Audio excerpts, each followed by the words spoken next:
I'm going to piss a lot of people off with this video, but I don't care because what I'm about to tell you is the truth, and if you can't handle the truth, that's not my problem.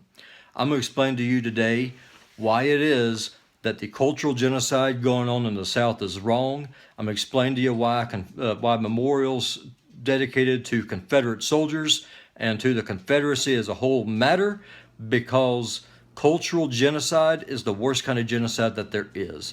And I'm going to explain to you exactly what it is I'm talking about.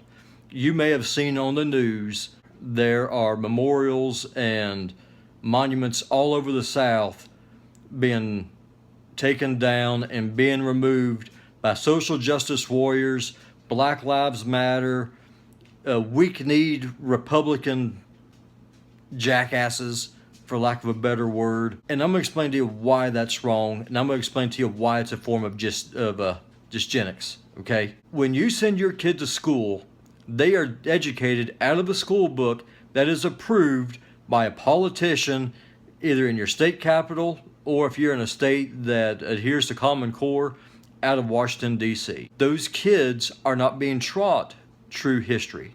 Those kids are being taught the politically correct line that permeates out of Washington, D.C. Okay? What I'm talking to you about is they are being taught nothing more than a bunch of lies. They're not being taught true history. They're being taught revisionist history. If you want to learn true history, you need to get on Amazon or shop online. You need to find yourself a history book written at the latest 1950, preferably well before that. My personal cutoff is the 1940s. The things that are coming out now are not true history. And the reason why the social justice warriors, their Republican and Democratic allies, Black Lives Matter, the reason why they're going after these monuments is because once you go and you read a book like this, let's just say, for example, you're a high school student. You go and you read that the Southern Army was nothing more than a bunch of Nazis, and that millions of Southern men took up arms against the United States because they wanted to keep their slaves. And then you go, let's just take my hometown of Pensacola, Florida, as an example here. You go to downtown Pensacola, and you go to Lee Square, and there's this huge memorial there. It's made out of granite, and it's called Lee Square. There's a statue of a Confederate soldier up on a column. It's about 100 feet high. And on all four sides of it, there are epitaphs written about the honored war dead, about the Secretary of the Confederate Navy, Mallory, Jefferson Davis, the man without a country. And there are 13 steps that you come up that are carved out of this beautiful red brick. That's the name of 13 states on there. That might get somebody curious. And if they're curious, they start reading, and they start researching. What they're going to find out is that the things they were just taught in their high school class is a bunch of lies. The casus belli for the war between the states was not slavery. The casus belli was, does a state have a right to secede from the Union? Does the federal government have the right by bayonet point to subjugate a people against their will, to force them to remain in union they don't want to be in? And does a federal government have the ability to impose its will on individual sovereign states? Now, I know a lot of you people are going to start saying, Robbie, that's racist. To you, I got to say, that's not an argument. I'm laying down a case for you as to why the removal of Confederate monuments is just the beginning. Saying that's racist isn't an argument. Let me give you some examples here. In 2015, the College of William and Mary and the University of Missouri actually moved to remove statues of Thomas Jefferson, the writer of the Declaration of Independence, a founding father, our third president, because he was a Virginian who owned slaves.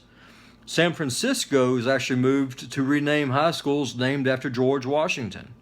There are movements going on right now to rename schools named after Robert E. Lee. It doesn't stop there. And the dysgenics that's going on in our education system is epidemic. You can go to any college campus that you want to go to, or even better, go to your local mall. Find some people between 15 and 25, ask them if they can tell you what the Alamo was. What's the significance? Ask them if they can tell you who the United States declared its independence from. What was the name of our founding document? Who did the United States fight in World War I? Could they tell you that? Could they tell you, if you were to ask them, name me the name of the American president who had journalists arrested if they wrote stories that they didn't like? What was the name of the U.S. president had newspapers shut down and editors actually tried before military tribunals? What's the name of the president who suspended habeas corpus?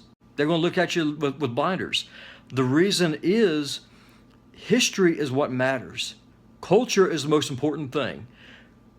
I know that some people on the far right think it's a racial component. It's not. It's all history. It's all culture. That's what civilization is comprised of. The color of my skin doesn't make a damn. Okay? What matters, these people who go around and they say, oh, well, free speech matters. Okay, great. What civilization, what culture gave that to you? People go around and they say, yeah, we want separation of church and state. Great. Where did that come from? Where in the Constitution is that phrase even there? True question is not. But you see, that's the problem, is that once you destroy the monuments of a people, once you erase their history, you destroy the culture.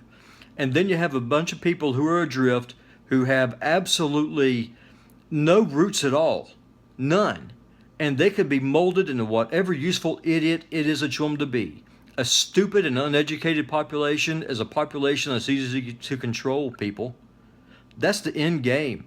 We want a big election. We want a big victory in November with the election of Donald Trump. That did not win the war. The globalists and the left, they are playing long term. The current mess we're in right now, this started realistically with Lyndon B. Johnson. Now, if you go to your high school right now and you go into the library, see if you can find a book with Washington's farewell address. See if you can find any books about the great philosophers, Socrates, Aristotle, Xenophon. Go ahead, go look. Pause this video, go look. Let me know in the comments below what you find. I'll save you some trouble. They're not there. See if you can find any of the great literature arts that are being taught.